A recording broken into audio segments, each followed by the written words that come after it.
ఈ రోజు మహానాడు 27, 28, 29 కడపలో నిర్వహించారు. మనం గత ఎన్నో మహానాడులు మనం చూసాము, వెళ్ళాము.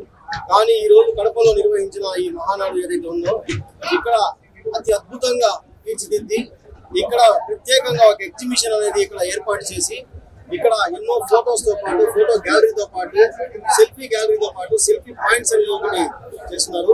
అదేవిధంగా అన్నగారు నందమూరి శ్రీ తారక రామారావు గారు 9 నెలల్లో పార్టీ స్థాపించి ఈ దేశంలోనే మొత్తం ఏదైనా ఉంది అధికారంలోకి వచ్చింది ముఖ్యమంత్రి అయ్యారంటే అది తెలుగుదేశం పార్టీ గొప్పతనం.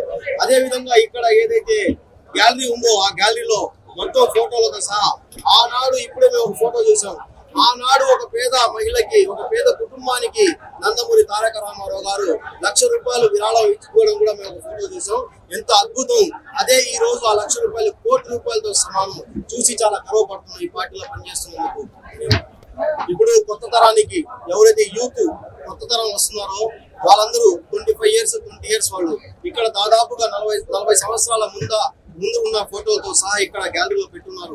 అవన్నీ కొత్త తరానికి ఇప్పుడు తెలియజేయాల్సిన విషయం ఎంతతో ఉంది.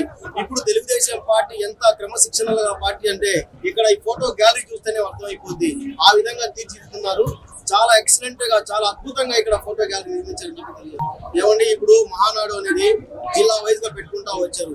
అదే విధంగా మన లాస్ట్ మహానాడు ఏదైతే ఒంగోలు పెట్టారో అదే విధంగా కడపలో తీసుకొని పెట్టారు. కానీ ప్రత్యేకంగా అయితే నాకైతే అనుకోవట్లేదు.